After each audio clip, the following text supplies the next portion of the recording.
Time now for Focus and looking ahead to a sombre anniversary this weekend. On Sunday, it will be 1 year since the attacks in Paris that left 130 people dead. The Bataclan concert hall in the city's east has become a focus of remembrance for many.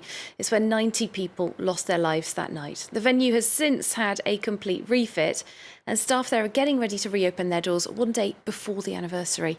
On Saturday night, rock star Sting will hold the first post-attacks concert. The story of the Bataclan's reopening has been complicated and emotional, however, from the venue's owners struggling to find acts to take part, to locals finding it hard to heal and move on. France 24's Julien Sauvaget has this report. Its facade is once again visible. The pickets before the Bataclan have finally been taken down after almost 1 year on. A freshly painted red name and a few roses have been laid out.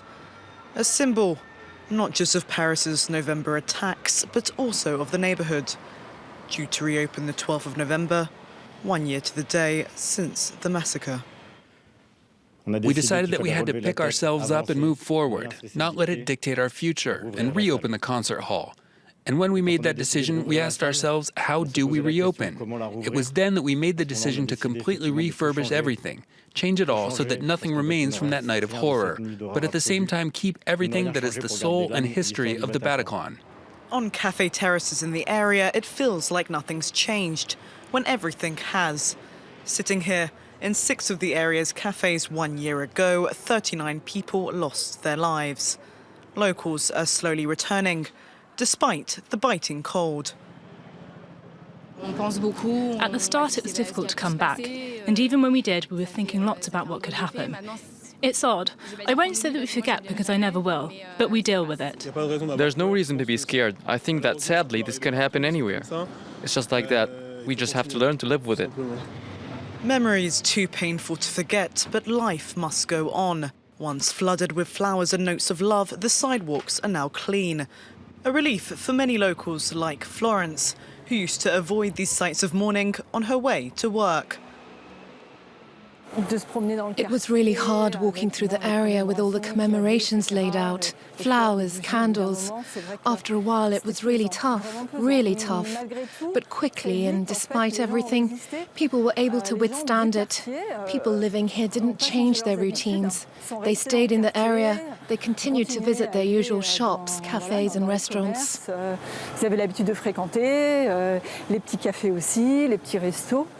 Working as an estate agent, her business experienced 4 months of shock, in which the property market totally stagnated. Sales are now finally back to normal. On travaille surtout avec des Parisiens qui aiment le quartier parce que on sait que c'est un quartier. We do a majority of business with Parisians who like the area, because we know that it's a lively area, it's animated, friendly. There are also families who live here. In the end, everyone wants to keep living here, in the neighbourhood that they love. And actually, the fact that there are now fewer tourists here has not had a direct impact on our business. De touristes dans le quartier, ça n'a pas directement impacté, nous, notre activité en tant qu'agence immobilière. Seen from the US, Japan or Russia, however, Paris is now dangerous. In this local cheese shop, foreign clients used to represent 35% of total customers. Now there's far fewer, and the owners almost had to close down.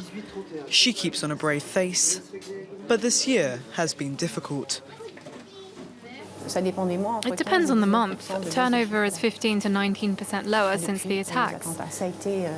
It happened fast. We noticed right away. Everyone was asking questions, hotel owners and the rest. Have you seen any tourists? No, us neither. They were gone. Since the 15th of September, we've seen a few Americans and Australians, just a few.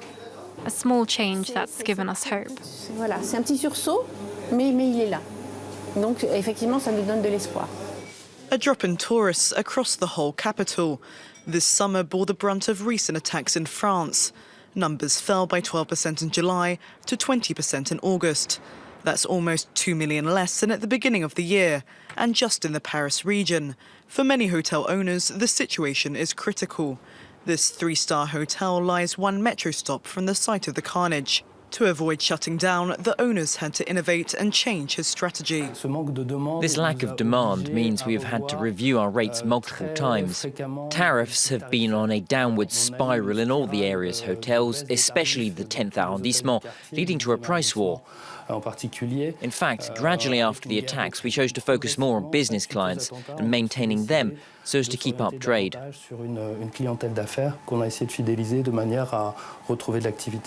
Despite these difficulties, the neighbourhood remains strong. 1 year after the deadliest attack ever to hit France, the capital's motto is more relevant than ever. Fluctua nec mergitur, rocked by the sea, Paris has never sunk.